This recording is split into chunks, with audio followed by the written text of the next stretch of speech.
So today I get asked a lot how I assemble the stage 1 and stage 2 port jobs on the intakes, and I'm going to go over a couple of those things that I do on here to install the wedge, and a few of the things that I do on the stage 1 and port. This is a stage 1 here.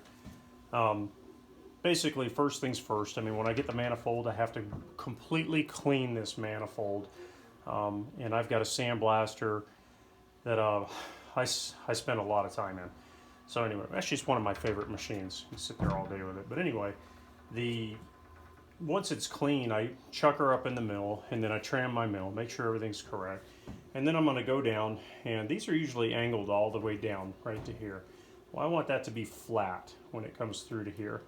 So basically what I'm doing is I will machine those all the way down flush, and then make sure my VRPs sit down into place. Once they sit down into place and I'm happy with them, then I set them to the side, and then I chuck it up in what's called a sign plate, which gives me any compound angle that I need. Once it's chucked up and I've trammed the mill to where it's perpendicular to the drilling face on the head, or the milling face on the head, I open up the ports to a 2.3 CSA, which is a very good sizable gain. RT heads, Edelbrock heads, EQ heads, any heads that have been pretty much worked, these are opened up to.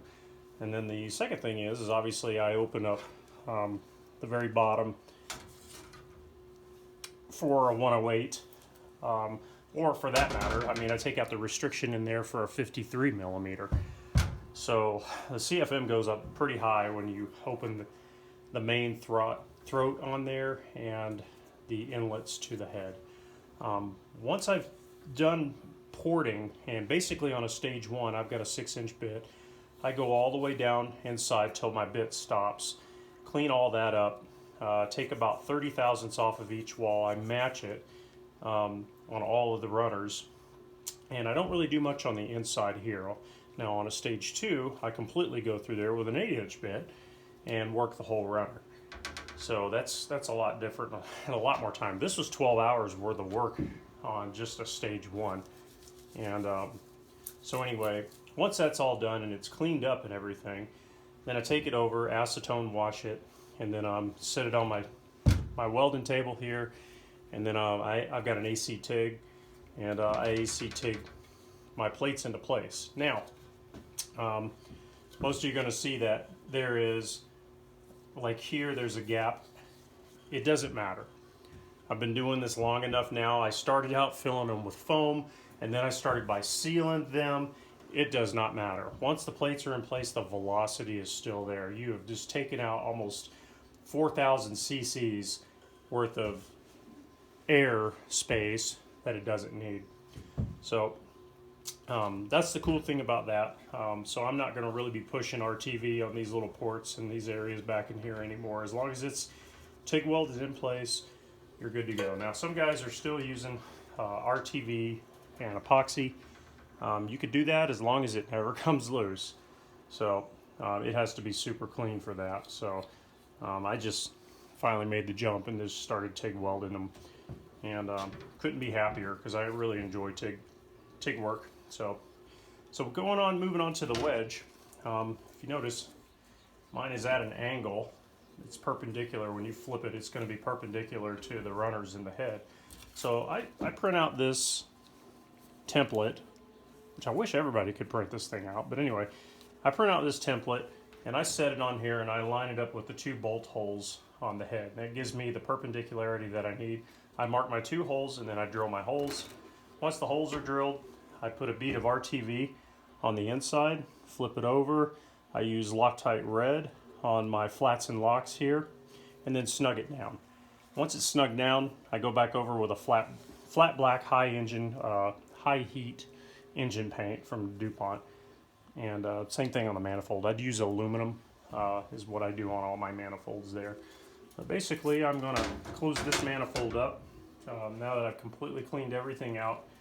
So I'm just going to show you guys pretty much how I go about doing that. I use Ultra Black Permatex. I've been using this for many years. And I just do a light skim coat.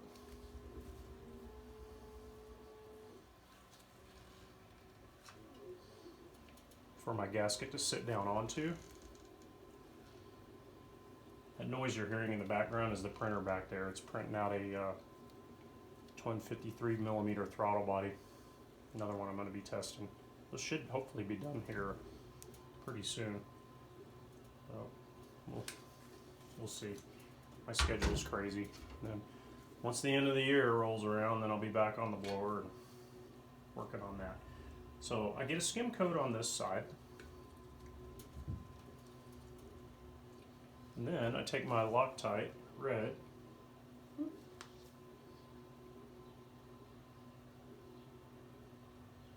and I hit each hole.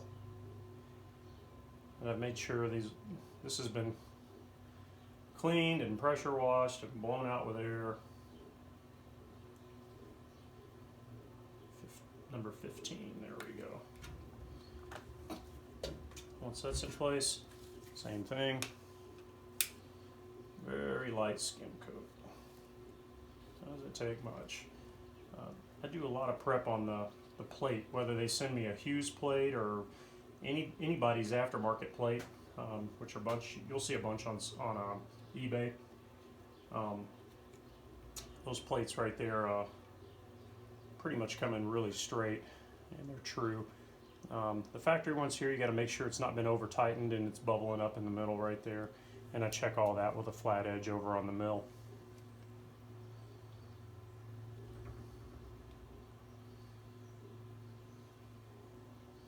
So that's it, very light coat.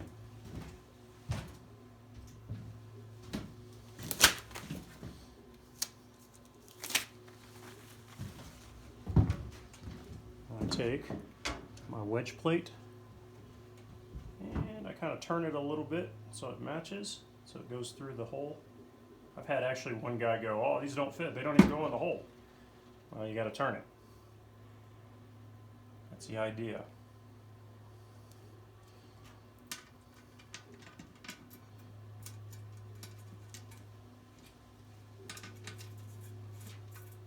Quarter 20 shorts with a lock.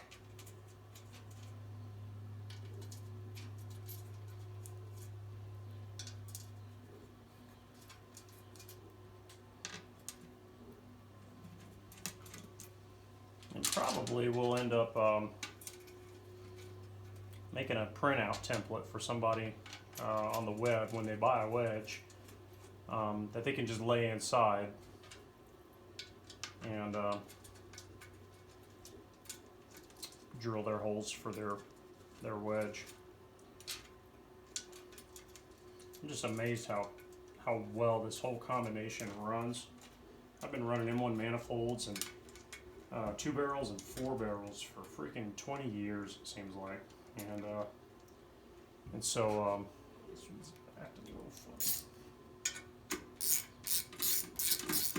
And I remember the first time I did the, oh man, I'm gonna have to chase that thread. Crap.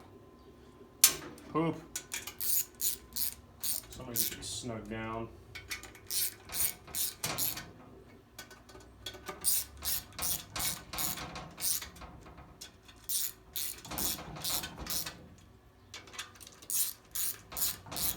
I should probably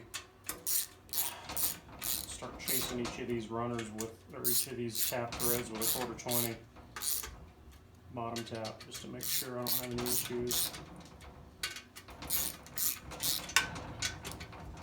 I'm not going to bore you to death with that, but anyway, so the purpose of this video is so people can see how I put the wedge in place,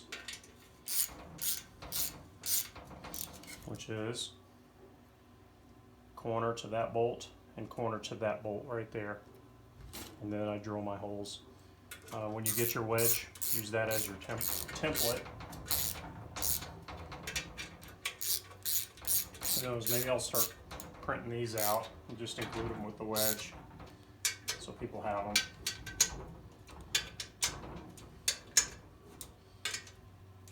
And there you have it. There's one beautiful stage 1 port right there. This one's getting a big 108 millimeter on it too, which is pretty insane throttle response, especially with the velocity in the runners.